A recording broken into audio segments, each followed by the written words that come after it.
আসসালামু আলাইকুম। খুবই ইন্টারেস্টিং একটা বিষয়। খবরকে ভিত্তি করে একটা ফেসবুক পোস্টও আপনাদেরকে দেখাবো। সেটি হচ্ছে প্রথম আলোতে যেটি ছাপা হয়েছে শিরোনাম হিসেবে, দেশের নিরাপত্তায় আওয়ামী লীগের কার্যক্রম স্থগিত থাকবে। অনেকের মধ্যে পারসেপশন যে আওয়ামী লীগ নিষিদ্ধ করা হয়েছে। আসলে কি নিষিদ্ধ করা হয়েছে? না। আজকে ডক্টর মোহাম্মদ ইউনূস লন্ডনে এটা পরিষ্কার করেছে এক অনুষ্ঠানে। দেখেন, এখানে সেই প্রেক্ষিতে একজন পোস্ট লিখেছেন যে স্যার ইংরেজিতে যেটা বলেছেন সেটা কি পিনাকি ভট্টাচার্য বুঝতে পেরেছেন? যমুনার সামনে এবং শাহবাগ অবরোধ করে ওনারা তাহলে কিসের আন্দোলন সফল করলেন? এখানে বলা হচ্ছে যে যমুনার সামনে এবং শাহবাগ অবরোধ করে ওনারা তাহলে কিসের আন্দোলন করলেন? আচ্ছা, এ কে এম ওয়াহিদুজ্জামান এই নিউজের প্রেক্ষিতে বলছেন, স্যার ইংরেজিতে যেটা বলেছেন সেটা কি পিনাকি ভট্টাচার্য বুঝতে পেরেছেন? যমুনার সামনে এবং শাহবাগ অবরোধ করে ওনারা তাহলে কিসের আন্দোলন সফল করে কি উৎসব উদযাপন করলেন? কেনই বা খামোখা বিএনপিকে গালাগালি করলেন? অর্থাৎ আওয়ামী লীগ নিষিদ্ধ হয়েছে, এই আন্দোলনে বিএনপি নাই, এরকম একটা বিশাল একটা রব তোলা হয়েছিল।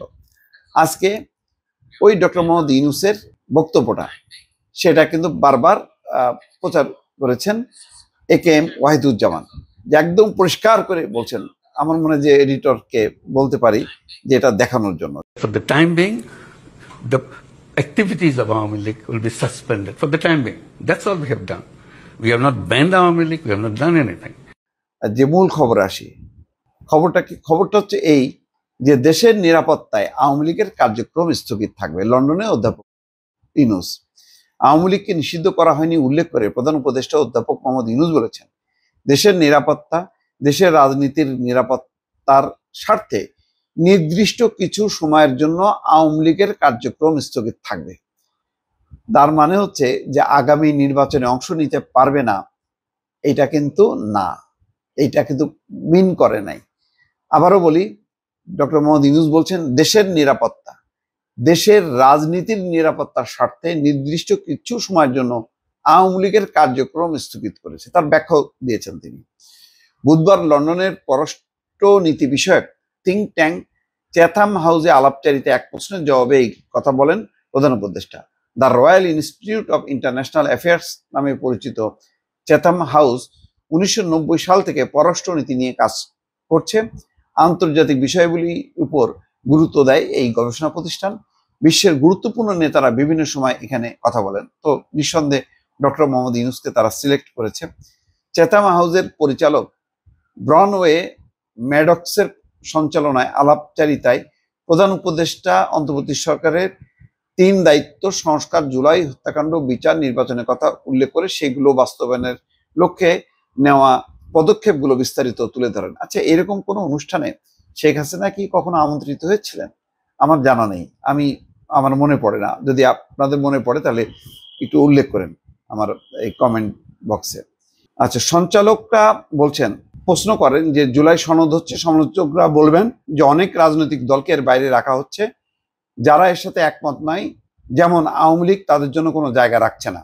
সুতরাং মানুষকে কোনো বিকল্প দেওয়া হচ্ছে না। তারা বলছে এটা একটা গণতান্ত্রিক প্রক্রিয়া নয়, এটা ঐক্যমত্য সম্পর্কে অনেক কথায় সুন্দরভাবে মোড়ানো বাংলাদেশের জন্য একটি কর্তৃত্ববাদী পদক্ষেপ। অধ্যাপক ইউনূস বলেন, হ্যাঁ ঠিক আছে, এ নিয়েও বিতর্ক আছে। বিতর্ক হলো, আওয়ামী লীগ কি রাজনৈতিক দল?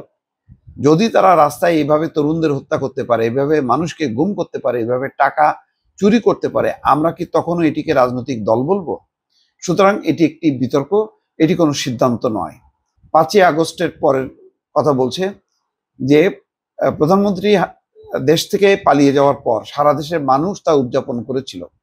উল্লেখ করে উপদেষ্টা বলছেন, তারা ভেবেছিল অবশেষে আমরা মুক্ত, তাই আমরা ভেবেছিলাম 5ই আগস্ট সাবেক প্রধানমন্ত্রীর প্রস্থানের পর এটি শেষ হবে। আমাদের জন্য সেই অধ্যায় বন্ধ হয়ে গেছে, এই অংশ শেষ। এখন এটি একটি নতুন দেশ যেখানে তারা নেই, কিন্তু যারা পালিয়ে গেছে তাদের জন্য এটা শেষ হয়নি। তারা একই কাজ করে যাচ্ছে, অনুপস্থিত থেকেও অন্য দেশ থেকে একইভাবে কাজ চালিয়ে যাচ্ছে, মানুষকে উস্কে দিচ্ছে, রাস্তায় সংঘর্ষ করছে। এখন 10 মাস পার হয়ে গেছে, এর মধ্যে দলটির কেউ অনুশোচনা, দুঃখ প্রকাশ বা দোষ স্বীকার করেনি, বলেনি কেউ আদেশ দিয়েছে, কেউ নিহত হয়েছে, আমি এর জন্য দায়ী নই, আমার খারাপ লাগছে যে আমাকে এটার অংশ হতে হয়েছে।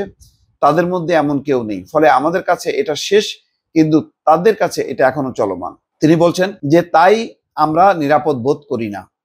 তারা রাস্তায় বিক্ষোভ করে, লোকজনকে হুমকি দেয়, তারা ইতিমধ্যে এই অভ্যুত্থানে নেতাদের হুমকি দিয়েছে। সুতরাং দেশের নিরাপত্তা, দেশের রাজনীতির নিরাপত্তার জন্য জাতি সিদ্ধান্ত নিয়েছে যে নির্দিষ্ট কিছু সময়ের জন্য আওয়ামী লীগের কার্যক্রম স্থগিত থাকবে। এইটুকু আমরা করেছি। আমরা আওয়ামী লীগকে নিষিদ্ধ করিনি। বিচার শেষ না হওয়া পর্যন্ত আওয়ামী লীগের কার্যক্রম স্থগিত থাকবে। এটা আরেকটু পরিষ্কার করছে, বিচার কার্যক্রম বা বিচার শেষ না হওয়া পর্যন্ত এটা স্থগিত থাকবে। তার মানে আওয়ামী লীগ কিন্তু নিষিদ্ধ হয়নি, আওয়ামী লীগের কার্যক্রম স্থগিত থাকবে সাময়িক সময়ের জন্য। এটি ডক্টর মোহাম্মদ ইউনূস উল্লেখ করেছেন। দর্শক ভালো থাকবেন, আল্লাহ হাফেজ।